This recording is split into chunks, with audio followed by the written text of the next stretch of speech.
All right. Speaking of football games, can't wait to see. We need a feature. It's Friday. How about can't wait to see? What can't we wait to see this weekend? Charean, I'll let you go first. Well, I can't wait to see how many fans the Cowboys have in this stadium. And we only had 2 games last week that had fans in the stadium. It's very limited. Jerry Jones, for whatever reason, and he was asked about it twice again today, won't say how many fans they expect. They put single-game tickets on sale this week, which tells me that a lot of season ticket holders, including one of my neighbors, opted out and are not going to go to the games because of the COVID risk. So how many fans are they going to end up with? I think he wants 20 to 25,000, but he's really downplayed it. And he said, well, you'll see when we release the attendance at the end of the game. So we will see when they release the attendance. Texas is about to open back up to 75%. Does he expect to have 75% at their next home game? So it's going to be interesting to see how this climbs with the Cowboys, because you know he wants to have fans in the stands at the stadium with as much money as he makes. 6,000 last night in Cleveland, and somehow a fight still broke out. I worry about how much you can effectively keep people separate.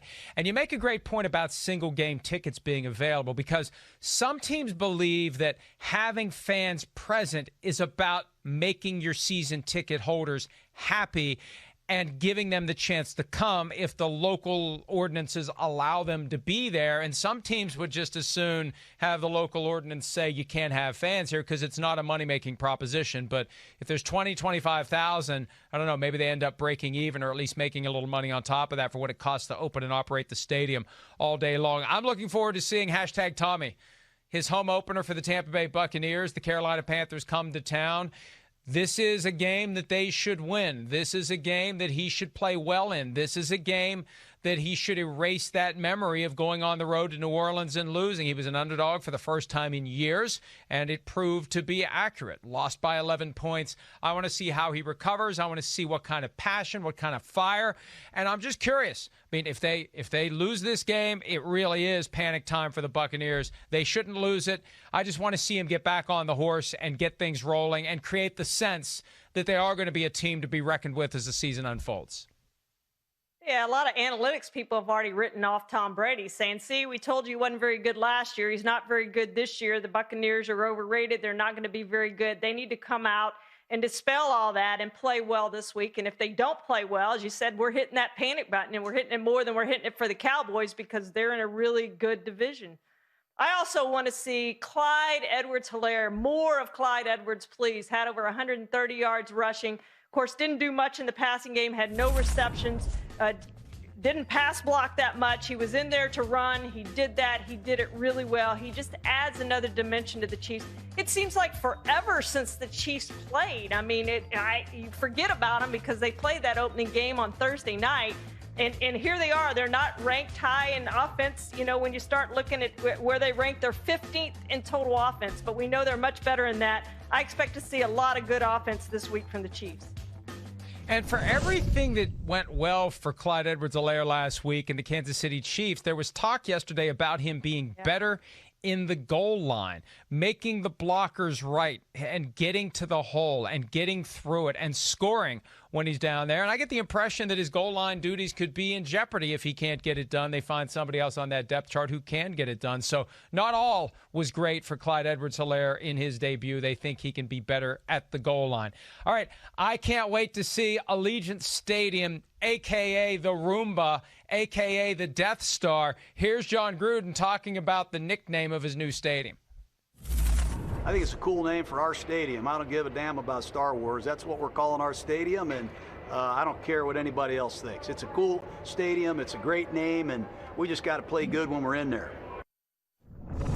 Yeah, here's the thing. Anybody who knows anything about Star Wars knows that it doesn't end well for the Death Star. And as I pointed out, when Mark Davis christened it the Death Star, Patrick Mahomes is going to be the guy who puts a couple of proton torpedoes into the exhaust port. Whether the Colts or your Vikings start out 0-2. We made a big deal about Phillip Rivers. Yes.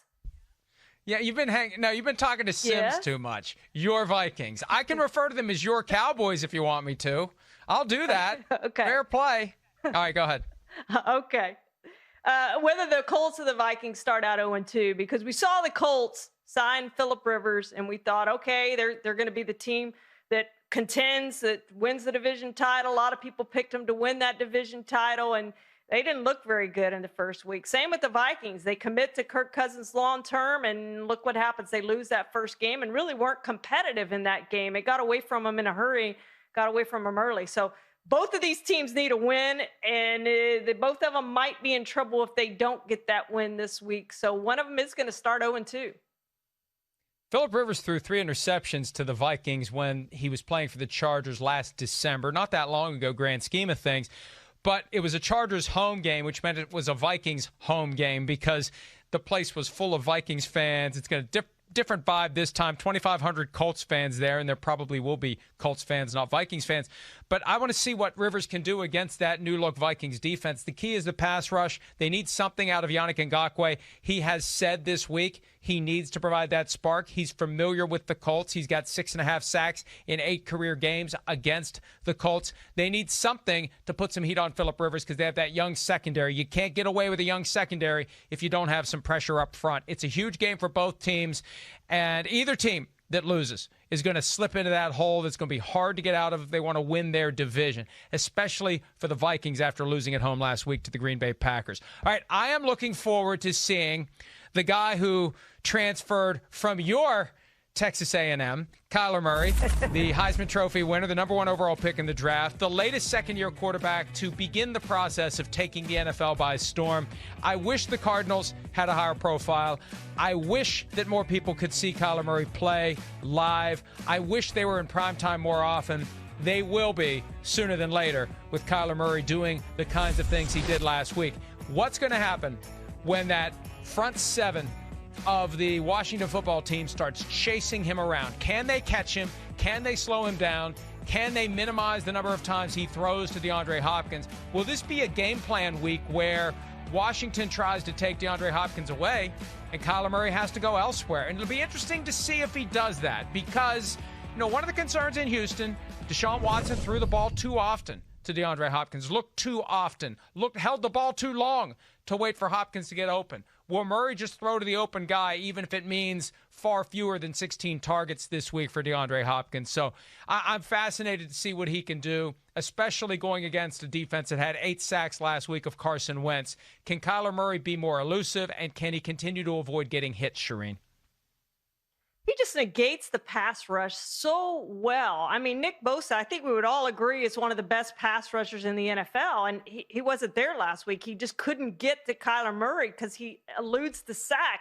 And he doesn't take those big hits. He gets out of bounds. He gets down. He does all the right things. And by the way, he draws penalties, 2 15-yard penalties that were extremely questionable when guys kind of rolled over the top of him and might have grazed him.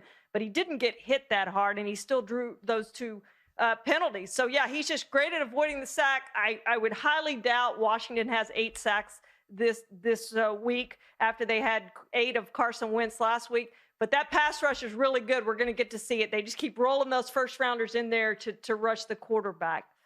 All right, my last one, Mike, is whether the Lions will blow another fourth-quarter lead. They just seem to do it almost every single week, at least on a regular basis. They were up 10 points with just over 4 minutes to play last week, blew that lead. DeAndre Swift drops the ball in the end zone that would have pulled it out anyway.